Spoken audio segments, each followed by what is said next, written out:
Indonesia, salam tentara dari Sabang sampai Merauke dan yang sampai Pulau Rote. Mantap iman kita, mantap kasih kita, mantap pengharapan kita tentunya dalam menjadi Tuhan yang selamat kita dan juru selamat ini. Jangan katakan bahwa Yesus bukan Tuhan, yang katakan pula bahwa Yesus selamat. Dia adalah Tuhan, dia adalah selamat.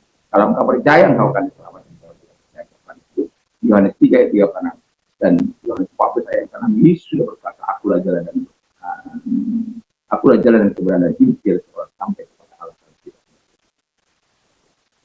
Dan Petrus mengatakan dalam surah 4 ayat 12, dan keselamatan tidak ada dalam siapapun juga selain dalam Dia Yesus. Karena di bawah kolong langit tidak ada nama lain yang diberikan kepada manusia yang boleh. Mantap. Yohanes 3 ayat 16, karena begitu besar kasih Allah akan dunia sehingga dia mengajarkan anaknya yang tunggal supaya setiap orang percaya kepadanya tidak binasa melainkan beroleh hidup. Saya saudara kita semua yang percaya kepadanya beroleh hidup. Kau dan isi keluargamu akan diselamatkan dalam kisah Rasul 16 ayat 1. Kalau dengan hati percaya engkau dibenarkan, dengan mulut mengaku engkau selamat.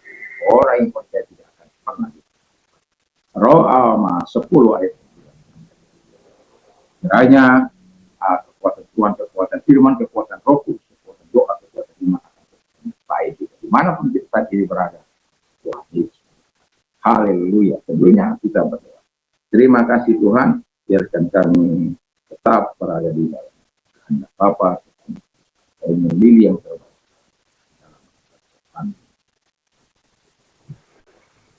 Saya akan membacakan Yeremia 17 ayat 5 dan 6 demikian. Beginilah firman Tuhan, terkutuklah orang yang mengandalkan manusia, yang mengandalkan kekuatannya sendiri dan hatinya menjauh daripada Tuhan.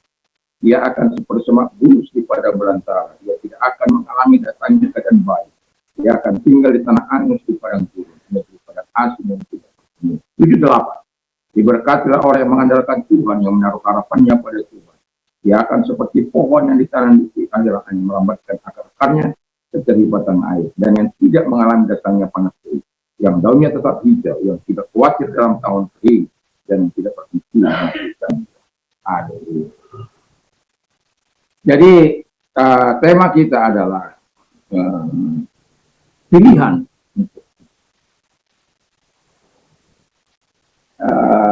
Pilihan kita untuk hidup itu bisa harta benda, bisa kekayaan, bisa emas perak, bisa diri kita sendiri. Dan saya mau katakan sebagai orang yang percaya, pilihlah nanti yang terbaik dan nanti yang di antara beberapa pilihan.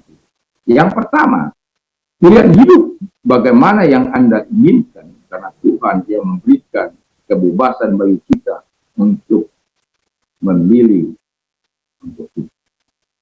Jadi ada free will di dalam itu. Kita mau ikut Tuhan, silakan. Kita tidak mau ikut Tuhan, silakan. Kau mau berbuat baik, silakan. Seperti bagaimana Wahyu katakan, kalau ada orang berbuat jahat terus, itu adalah pilihan. Nah, jadi untuk itu kita jalan apa yang harus kita pilih? Sebagaimana pembacaan tadi, memilih untuk hidup di jalan sendiri. Mengapa dia memilih untuk hidup di jalan sendiri? Ya, Alkitab katakan dengan jelas, terkutuklah orang yang mengandalkan manusia, yang mengandalkan kekuatannya sendiri, yang meninggalkan Tuhan. Dan Alkitab mengatakan dengan jelas, dia seperti semak bulus di padang belantara yang tidak akan mengalami datangnya keadaan baik. Dan juga ia akan tinggal di tanah angus, di padang asing yang tidak bertemu. Apakah itu pilihan kita? Saya yakin kita tidak suka itu. Saya percaya kita tidak akan suka itu. Tapi mengapa ada banyak orang memilih? Karena dia tidak berdaya. Saya mau katakan, baliklah kepada Tuhan. Maka engkau akan melihat kuasa Allah bekerja dalam hidup. Ketika saya belum balik kepada Tuhan, tidak ada sukacita, tidak ada damai. Tidak ada hal-hal yang indah yang saya rasakan. Tapi ketika saya menerima Yesus sebagai Tuhan dan Juru Selamat saya 1 Maret 1987, dan itu berubah. Dan semoga Anda juga bisa menikmati kasih Tuhan itu. Ada orang mengatakan, pada waktu itu saya setelah 2 tahun menolak panggilan Tuhan. Saya mengatakan, setelah saya menerima, kenapa enggak dari dulu? Ya, saya menerima. Itu memang sudah waktunya Tuhan. Engkau harus menolak dulu, supaya engkau semakin mengerti akan jalan-jalan Tuhan. Semakin mencintai Tuhan. Ketika Tuhan membawa engkau ke dalam kuasa. Wah, dan saya menikmati, dan saya merasakan. Yang kedua kata firman Allah adalah, memilih di jalan dunia.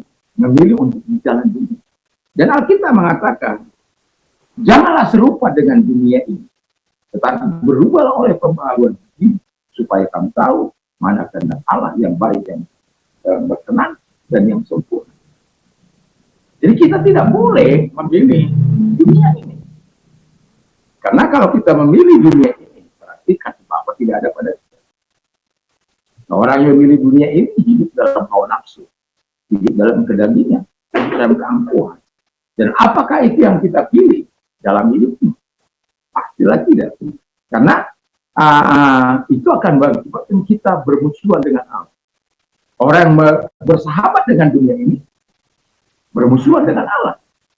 Yakobus 4 ayat 4. Tentu kita tidak ingin bermusuhan dengan Allah, karena kita juga biasa. Kalau kita sampai kita dengan kesadaran tinggi memilih, itu aliran setan itu.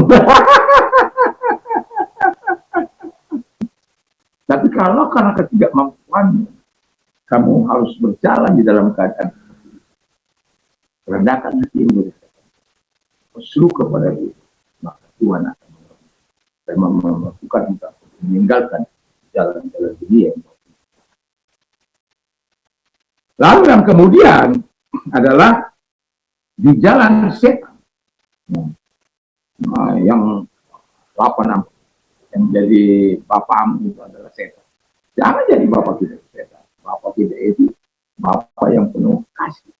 Jadi kalau Anda hidup suka dalam dusta, wah, itu jalan setan itu. Hidup dalam dosa, itu jalan setan itu. Hidup dalam kejahatan, itu dalam dosa itu. Dalam jalan setan itu. Jangan memilih di jalan setan. Sebenarnya saya sudah sering katakan, tiada waktu untuk setan. Tapi banyak kali orang memilih untuk berada di jalan setan. Karena nikmat. Dulu ketika saya belum bertobat, rasanya nikmat. Tapi setelah itu, ada damai. Itu pada awalnya begitu. Senang. Misalnya kita berhasil mengambil dompet orang, ya. Senang, kita senang. Tapi kemudian apa yang terjadi? Kosong. Ya, nggak ada arti. Hidup menjadi gelisah. Karena tidak ada tujuan. Tapi ketika kita terima Yesus, wah, hidup itu jadi berarti. Hidup itu tahu bahwa kemana. Di masa di dunia ini ataupun masa yang akan datang. Dalam Yesus ada surga kecil, ada surga besar. Surga kecil kita bisa menikmati segala keindahan di dalam Tuhan. Surga besar nanti kita bersama-sama dengan Dia. Kalau untuk surga kecil kita belum bisa bersama-sama dengan Dia, wajah ke wajah. Tapi di dalam surga nanti kita bisa buka dekat muka. Lalu saya akan bertanya, Tuhan, di mana Daniel pada waktu itu? Tuhan, bagaimana perasaan ketika aku melakukan?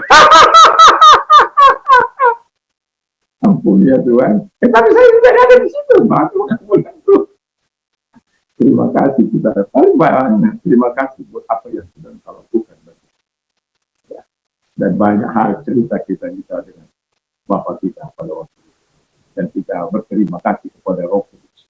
Dan terima kasih Roh Kudus yang sudah menuntut. Jika ada keinginan Engkau gagalkan.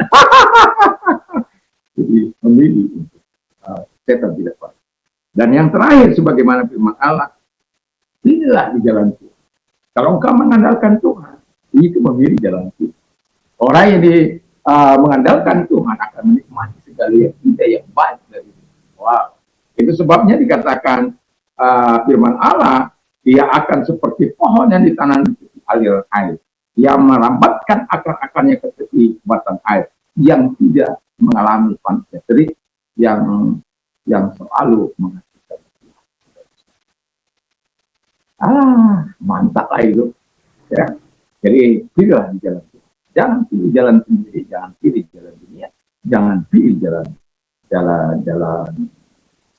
setan, tapi pilih untuk terus percaya kepada Tuhan supaya engkau menjadi hasil baik masa kini. Kenapa sering saya katakan masa kini? Karena kita hidup masa kini, nanti masa yang akan datang, nanti kita nikmati juga.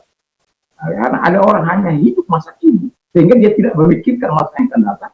Hidupnya serampangan, hidupnya suka-sukanya, hidupnya bertentangan dengan firman Allah. Karena hidup hanya untuk masa kini, untuk masa depan dia tidak mau peduli.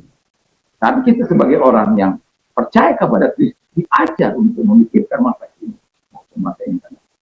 Dan kita bukan orang yang hidup serampangan. Dan semoga kita adalah orang-orang yang memilih Tuhan. Dan itulah orang.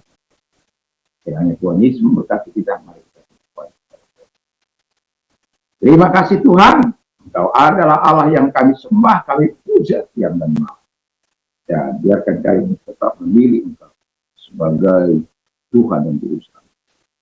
Pujilah Engkau, dan kami juga berdoa kepada mereka yang sudah sakit. Kalau Engkau sudah sakit, apapun sakitnya, arahkan tanganmu kepada Tuhan, percayai kuasa Tuhan mampu. Arahkan tanganmu, mari kita berdoa. Lihat tangan-tangan yang diarahkan kepadamu, datang kepada mereka karena Engkau tidak mengenal jarak dua manusia. Dalam nama Yesus, segala sakit penyakit yang mereka derita, kita keluar dan oleh diri Engkau. Dan juga kepada mereka yang tidak mengalami masalah, mereka kesulitan datang kepada.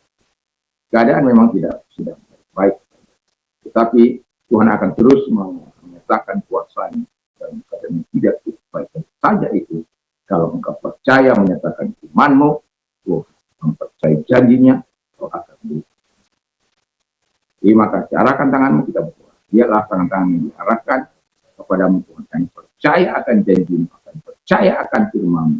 Jadi kalau engkau penuhi janjimu dan firman-Mu bagi kami, berseru kepada Tuhan pada waktu kami akan wujudkan dan kami akan memuliakan.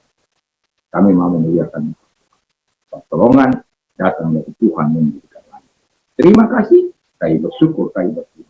Dalam nama Yesus, haleluya. Amin.